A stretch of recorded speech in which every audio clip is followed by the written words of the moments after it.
Presenting the gods of Asgard. Odin the All Father. Thor and Jane Foster, the god and goddess of thunder. Last but not least, the god of luck, RNG, and 8-cube wins, Lockjaw.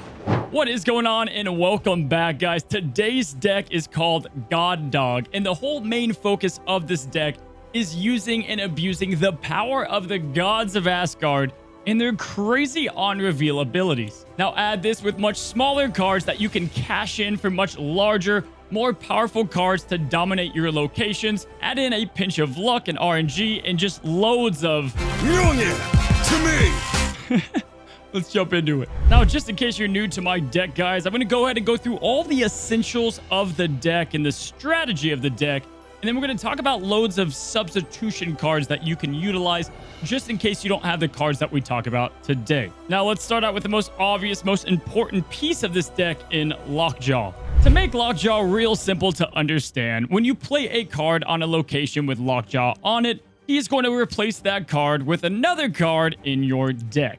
Now, this makes on-reveal abilities especially extremely powerful, as you're still going to activate the ability while swapping out the card. Now, this is great because most on-reveal ability cards, they get their power from their abilities rather than the sheer power from the card itself. Like, take White Tiger or maybe Jubilee, for example. They're only going to have one power associated to them, and all of their oomph comes from the ability that they have. Now, good part about Lockjaw is you're going to play them down, get the ability, and then get rid of the card. Let me go ahead and show you exactly what I'm talking about. Shifting our focus to the next important piece of this deck is the on-reveal ability cards. Now, I'm going to show you loads of different options depending on the cards that you've unlocked, along with some of my favorites to include inside the deck. First up, we have Black Widow, who is perfect for disabling your opponent quickly and give them some garbage cards. While cards like Okoye or Ironheart are phenomenal for quickly powering up cards in your deck or on the field. And with Ironheart, this is a great example. She has no power associated to her, so if you pull her out, it's absolutely perfect for some quick power, and then you get rid of her to the ether. If you want to go the toxic route, Green Goblin and Hobgoblin are great options to go ahead and send the card over, and then Jubilee might be one of the most cornerstone pieces of this deck. She's going to go ahead and come out, call an additional card to play. Now, sometimes this can hurt you a little bit, as you guys will see later, but Jubilee is really the puzzle piece that puts this deck together. And then you've got the big bads like White Tiger, who's going to come out, summon a tiger, and leave, or even Dr. Doom that can summon some Doom bots to the other locations, winning you not only the location of Lockjaw, but also the other ones in play. Now, the God Dog deck would be nothing without the gods themselves. Let's go ahead and talk about them for a moment. We first start out with Thor, who's going to be a key anchor in holding down the location. Thor's going to be able to be bumped up by his hammer, to me, which I still can't pronounce right. We also have cards like Jane Foster that can pull the hammer out of the deck, along with some other cards that we'll talk about in a second. And then lastly, we got Thor's Papa in Odin, who is going to be great for several situations. Like, perfect example. You have the hammer, you can play it on Lockjaw. It's going to go ahead and give Thor that power, be swapped out for another card, and you're going to get that card's power. Or maybe you didn't pull Lockjaw, you can play the hammer at another location, play Odin on top of that, and you're going to give Thor double power, and trust me, he'll win that location by himself.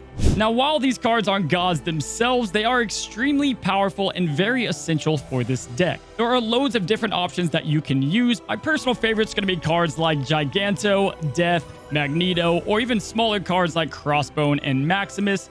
You can go ahead and use cards like the Hulk if you don't have much more to work with. You just need a couple of cards that can be summoned up and have tons of power. And with that, you're going to need some cards to enable the high-flying big on-reveal abilities or powerful cards that you can play into Lockjaw. You're only going to want a couple of these within your deck, but cards like Wasp or Yellow Jacket that cost absolutely nothing are great to play into Lockjaw. Or if you want a little bit of value out of it, just in case Lockjaw pulls it, you can play Korg or even Iceman to get a quick on-reveal ability with it. Like, sometimes it can feel really bad to have, like, Jubilee pull your Wasp. She's great for enabling, but that's why I like Iceman and Korg at times, because at least you get an on-reveal ability out of it and you can slow down your opponent. Bottom line, as you guys can see, a lot of cards work into this deck. I would say The main essentials is obviously Lockjaw himself. Jubilee is just absolutely fantastic. And then, of course, the gods of Asgard to get all of their ramping and bonuses. The power cards, the enablers, that's going to be up to what you have unlocked. So let's go ahead and test this bad boy out, take it for a spin, and jump into a couple of matches. Now, if you guys haven't already, go ahead and click that red subscribe button. Over 80% of you guys watching this video have not subscribed. If you want more graphics like this, breakdown and deck guides on the daily, feel free to go ahead and hit that button. And while you're at it, hit the like button. Let's jump into it. Okay, so let's see the God Dog in action. We've got ourselves a match here. We've got a really good starting hand. With Lockjaw, what I like to do typically is I like to have turn 3 and turn 4 be the big play turns that are really going to show me if I'm going to win or not. Preferably, you want to go with Lockjaw and Wasp turn 3, and then you want to go with Lockjaw Jubilee turn 4. We're not going to use Wasp. We obviously want to save her, and our featured location, Asgard Tower, is absolutely filth. I hate it, but we're not going to play anything there. But we do have cloning vats, which will allow us to play double the dog, which will be kind of fun to have here. So we're going to end our turn again, get really nothing done out of the first 2 turns of the deck. But we've got kind of everything we need to get ourselves a win here. So, again, we're going to go ahead and we're going to play Lockjaw on turn 3, followed by Wasp. And we're going to get clones of both of these, which is fantastic. And here is the casino. Here is the lottery of the dog himself. Because we have Wasp, we know that the other card we're going to get played here is going to be a lot better. And we got another Wasp out of it. So here we go. And just like that, we turn a 0-1 Wasp into a death, and I would say that's a pretty fair trade. And we took his Oscorp. I'd be surprised if he doesn't forfeit here, but let's go ahead and see. So some of the other plays that we can do here, we can play our Ironheart for some quick reveals, but because he did get the wave out there, we might as well capitalize on that by playing another card here. Now, it's kind of weird because we don't want to play Lady Thor yet. That would be kind of our most bang for buck value. Let's go ahead and hit him up. I do want to play another Lockjaw. We can do that next turn. Let's go ahead and let's play. You know what? We're going to play a safe pick. We're going to play Thor on the right side. Now, Thor can be very interesting. Playing him with Lockjaw is great. But putting him on his own location, he can pretty much win by himself on that location, while the Lockjaw location is there to pull your higher valued cards. So he's feeling confident. He just snapped by playing his Doombots.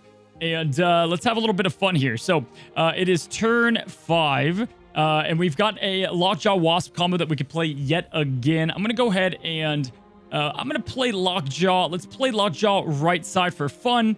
We are going to play in the dead middle so we can get yet another Wasp to play. This is like free value cards here.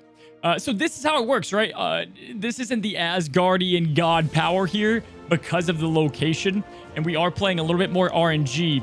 But Thor, if we do pull his hammer, is going to get definitely boosted up. You can pull it with Lockjaw, which is very nice as well. We did get a White Tiger. Not a terrible play there, as we got the free Spirit Tiger as well. And would you look at that?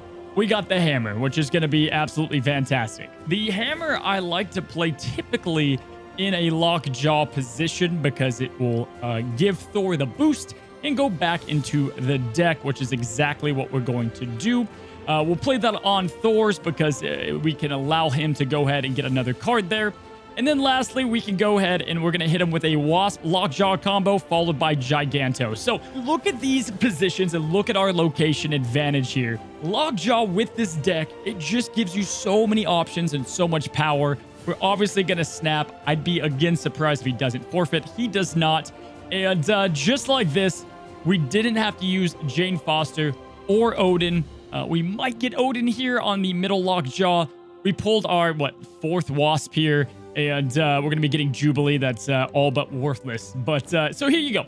This is essentially how this deck is going to work. And he did put up a mighty effort. He got some good pulls there. But we got the first win pretty easily and with no issues. All right, game number 2. Every single Lockjaw game is different. And that is honestly what keeps it refreshing and fun. We've got our starting hand in our location, Superflow, which is only going to help out this deck a ton. We're going to get White Tiger, Giganto, Jubilee, and Lockjaw. So we are going to have a great turn 4 at the bare minimum, hoping to pull Wasp to go ahead and kick us out. And we did get Lockjaw for both of our starting decks, which is very helpful.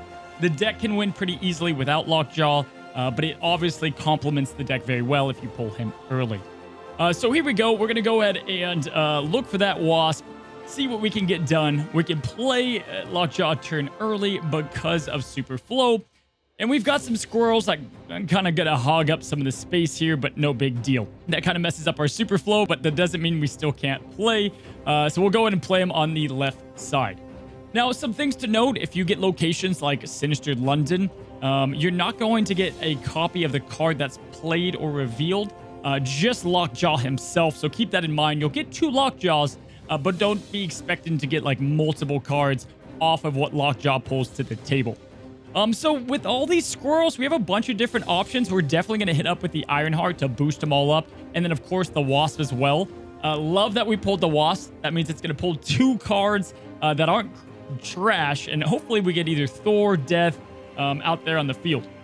So there we go. We got our boost ups. We got a huge Crossbone card that's going to help us out a ton. And then we get Ironheart again. And so that's kind of the fun here. You can get multiple cards multiple times, like Thor's hammer, like Ironheart, and those 1 squirrels are looking a whole lot better. I wouldn't be surprised if this guy gets out by me snapping, but our Lockjaw is up. So we have 17 on the left, and we have some fun options. So what I like to do is I like to check how many cards I have left in my hands to see if Jubilee will be worth playing here or Thor. Now, it's turn 4. Thor is definitely going to be the play here because we can follow that up with the other Asgardian god herself.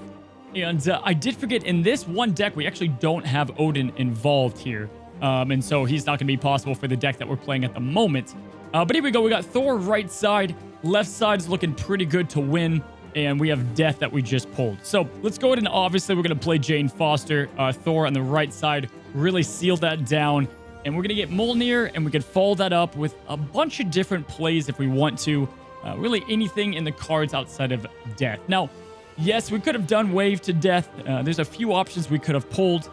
Probably what we'll do that next turn is play White Tiger in the mid and send the Tiger on over.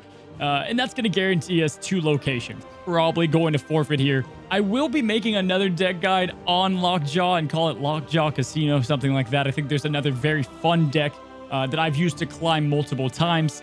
We pulled the hammer. We pulled Wasp. This guy wants to take it 1 more round, so he is going to be having us play a turn 7. And let's see what we've got going here. So, unfortunately for him, we don't have any really more cards to pull with his Baron, and we're gonna have some fun. So the cool thing is, I can play Wave into Mjolnir to go ahead and play Death next turn. Not a bad play. I think White Tiger wouldn't be that bad either. Let's go ahead and play Wasp in the middle, kind of show, well, let's hold Wasp. We'll hold our cards for a second, and then our next turn we can play really whatever we want under the sun. So this is what I enjoy about the deck. There's so much synergy. The win conditions are great, and the further along you get into Snap, you're going to realize if you don't have great win conditions, it's probably best to retreat, and this one gives you loads of options and loads of different winning conditions. So he'll be playing Iron Man. That's a pretty huge play there, getting him up to 36. Like what he's doing. He's going to play Wave as well. And it's really going to be a fight for this middle location. So we can either play Death, which will get us 33. Not quite enough to win that right location. Or we just play Death in the dead middle. That'll put us up by a pretty healthy number. I'd be surprised if he can match that in the middle. Let's see what he's got as well. He's playing Ronin, which is a big play. We had Death, and wow! Woo! You know, I'm not even mad. That was a great play. He's going to win by 1. I'm going to leave that on the table. I think there was a lot there for you guys to see. But this deck can win, I would say, about 90% of its games. It does depend on the cards you pull and when to retreat. Alrighty, that is going to be it for our God Dog deck guide. Hopefully you guys enjoyed today's breakdown and video. Overall, great deck to climb to infinite. Always keeps your opponent on their toes, and it's a lot of fun because you just never know what you're going to get. We only have a few more days till the launch of Marvel Snap, guys. If you have not, go ahead and subscribe down below. Like today's video, join the Cozy Club, and help the algorithm. We've got another deck guide coming at you tomorrow, and until next time, stay cozy.